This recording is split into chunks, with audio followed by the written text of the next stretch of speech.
All right, let's talk Islanders, Devils, and since both teams are representing the tri-state area, we're going to have a little bit of fun for you guys. We have Dave Turner repping the Devils Insider Podcast, and our New York Post Sports Islanders beat writer Ethan Sears is on for the Islanders.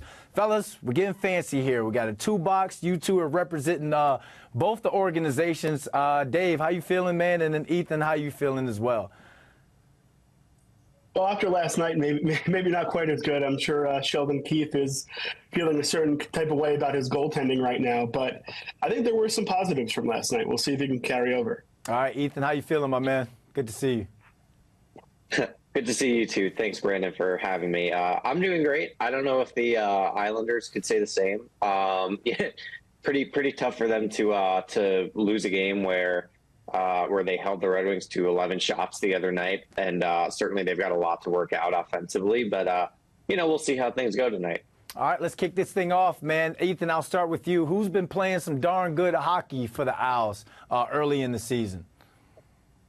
Well, for the Islanders, that would be Ilya Sorokin, Semyon Varlamov, and pretty much the entire defense corps. I mean, we talked a lot in the offseason about whether Sorokin would be able to bounce back from that pretty tough 23-24 campaign, whether or not he would be affected by back surgery. He's looked fantastic so far. And so has the defense just in general. I mean, the Islanders, they've limited chances. They've kept teams to the outside. They've broken the puck out pretty well. Like I mentioned, they gave up 11 shots the other night. That's about as good of a defensive game as you could possibly ask for. So for them right now, it's just a matter of the offense getting going. All right, Dave, it's the defense and the netminders that have been looking good for the Owls. What sayeth you about who's been playing some good hockey for the Devils? It starts with Nico Hischier. The captain has certainly raised his game. He had a subpar year last year. Let's call it what it was. He did not play to the standard that I think around the league. He was high in Selke voting 2 years ago, wasn't even the conversation last year. He's raised his game in a big way to start the year. 7 goals, 3 assists. If he can be around a point-per-game player all the way through here, he's going to have a good year. But what he's doing off the puck is probably even better. Back to playing relative Selke-level defense, 58.1% in the faceoff dot. I won't bore you with a ton of stats, but one that is pretty important here, high danger shot attempt differential. He's second on the team, controlling 57.5% of those. So it's safe to say Nico Hischier is bought in and is playing really well under Sheldon Keefe so far. All right, Captain Nico playing like a captain, but on the flip side, Dave, who's got to step things up early in the season? I'm going to say Jack Hughes. Not to say that he's been poor. I think it's more of, we all know what the best level of Jack Hughes can be, where he's dangerous every time he touches the puck. He's able to create turnovers, whether it's passing, shooting the puck. Certainly he can hit that 40-goal mark if everything's going right. But he had off-season shoulder surgery, and it seems like he's working his way back. I think every game's been a little bit better. But realistically, for the Devils to get where they want to go to this year, they're going to need Jack playing at, some sort of really high level, which as of right now, he hasn't hit that level yet. Ethan, Jack's got to step it up to play at a higher level. Who's got to play at a higher level for the Owls? Well, for the Islanders, like I kind of alluded to, you can talk about pretty much any forward you want. I mean, Kyle Palmieri and Anders Lee are the only 2 players on the team right now with just 2 5-on-5 goals. Matt Barzal doesn't have a 5-on-5 point yet. Bo Horvat has just 1 5-on-5 goal. Brock Nelson has just 1 5-on-5 goal.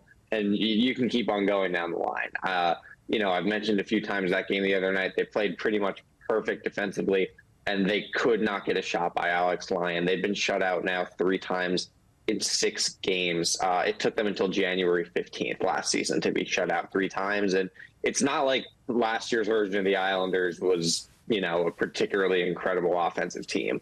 So some alarm bells are ringing pretty loudly there, and they've got to figure it out, especially with Anthony Duclair hurt. That's one of their better offensive players.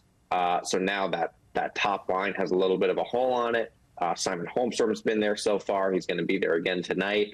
And they've got to figure it out because, stating the obvious here, you can't win if you're not scoring goals. All right, so the forwards have to play better for this team to move forward, but let's talk about the coaching. Plead your case, Ethan, on why Patrick Waugh has the coaching advantage in this matchup tonight? Well, Patrick's done a really impressive job since he got to Long Island in January. The Islanders were pretty much on the edge of the playoff race. He got them in with a really strong end to last season.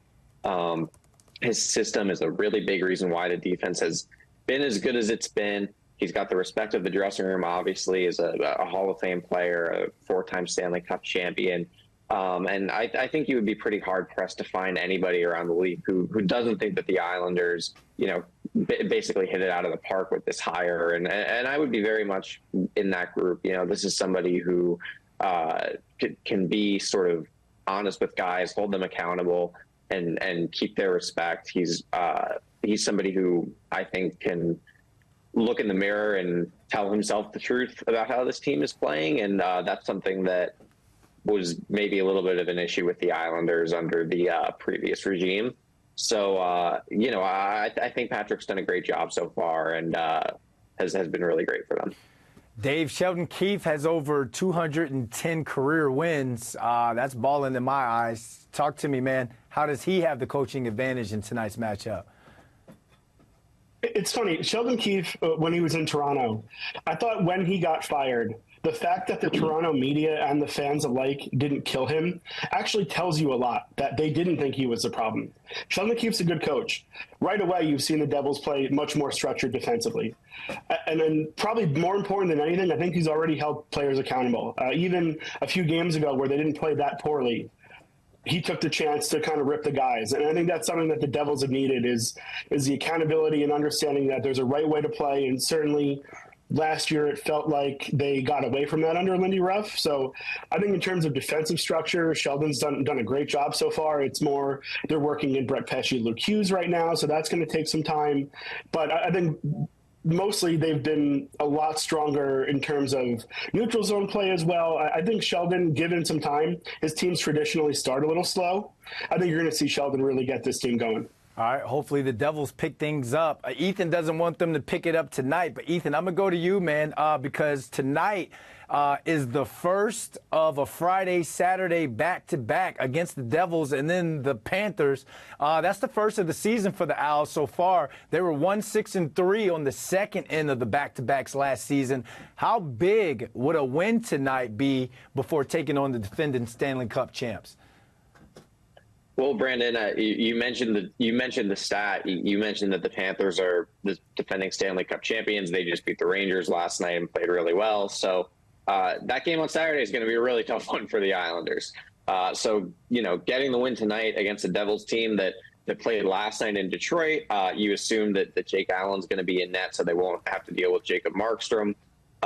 That's a pretty big chance for them, and it's an important box to check because if they don't, then, pretty good chance they're not going to win on Saturday, you would think. And as much as they've, tried to stress second ends of back-to-backs, and part of what Patrick stressed in training camp, he had them kind of running sprints every single day. And he said part of the reason why was because he didn't want, he wanted to kind of build up their legs so that they wouldn't get tired on the second end of a back-to-back. But, even if they were coming into tomorrow night with 3 days of rest, that would be a very tough game. So tonight is an important one, just in that sense. Dave, on the flip side of things, the Devils host the Ducks on Sunday, so you guys get a little break between the action.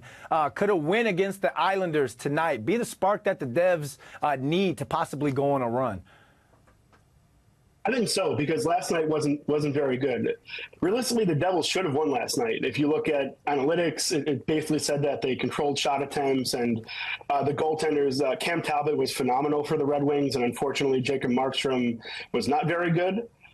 So for the Devils now, they get a chance to play a team that finished above them, and if they want to prove that they are worthy of being in that mix to be a playoff team and to be perhaps one of the seeded teams in the Metro playoffs, they've got to go out and have a big moment against an Islanders team that certainly is going to play a certain type of way. They're going to be physical. Sure, are they an offensive juggernaut? No, but there's a certain way that they play that the Devils have been traditionally not up to par in terms of being able to match physicality. So I think for the Devils to kind of get rid of the taste of last night really quickly with a win would be huge, especially with a seemingly winnable game against Anaheim coming afterwards. Yeah, you guys are coming off your own back-to-back. It was crazy. The Islanders have a back-to-back. You guys finishing y'all's, and I just have you guys back-to-back or head-to-head. Great segment, fellas. Appreciate you guys coming on, man, and good luck tonight as the Devils Islanders go down at 7 p.m. at the Prudential Center, a.k.a. The Rock. Fellas, thanks for joining us. Thank you. Thanks, Brandon.